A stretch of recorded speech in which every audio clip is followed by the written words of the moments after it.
nous disons que le climate change bill dans un contexte général.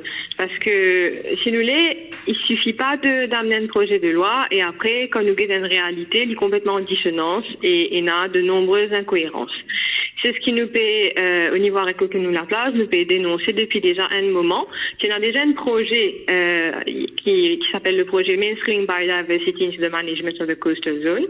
C'est un projet qui est mené par le UNDP, financé par l'argent du Global Environment Facility. Donc déjà de base, ça projet-là est une flag à l'international pour dire que Maurice pas tenir ce ban l'engagement parce qu'en même temps, il fait ça projet là que nous supposons engager nous protéger dans une côtière et protéger ban environmentally sensitive areas. Nous trouvons une série de IAE qui nous donnent dans la zone côtière que justement peut faire creuser l'eau ban wetland, l'eau sand dune, bref, complètement incohérent. Donc, ça, c'est qui nous peut dénoncer que le Climate Change Bill, c'est un pattern que l'État mauricien peut adopter. C'est-à-dire l'Ibisa commence déjà par mettre l'eau ce qui peut passer à l'interne au niveau local. C'est-à-dire, un côté, il fait un le Climate Change Bill, clairement, c'est parce que c'est aussi un document avec lequel il va demander des fonds à l'international. Donc, sur papier, on fait quelque chose de à peu près correct et encore, c'est pas très clair, c'est un peu fou tout, et il y a une définition qui manquait et il y a beaucoup de précisions qui manquaient sur la fréquence des réunions, etc. Bref, les consultations avec la société civile, tout ça qui n'est pas très clair. Mais au-delà de ça, ce qui nous peut dénoncer, c'est qu'en même temps qu'ils ont pour servir ça, Climate Change Bill là par le route des fonds à l'international, pour dire qu'ils justement donnent nous casse, parce qu'ils nous sont capables de fortifier nous face aux effets du changement climatique, etc.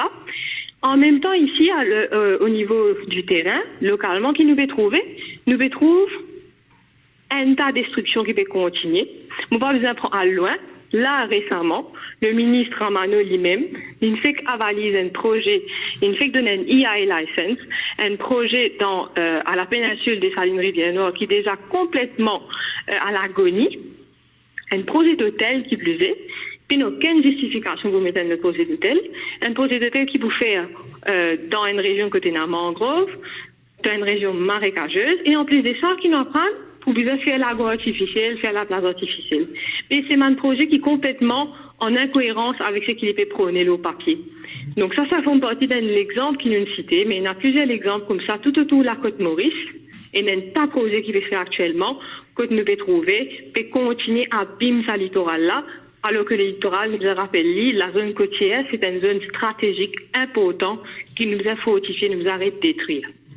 Donc c'est un petit peu dans cette démarche-là qu'il nous veut dire que le ministre Ramano, avant il y a le demande casse, il est important qu'il nous arrête avec ça l'espèce de pattern schizophrénique, que nous veut dire de nous casse, nous vous protège nous contre le changement climatique, et quand nous peut guetter autour de nous, nous peut trouver toutes sortes de qualités de destruction.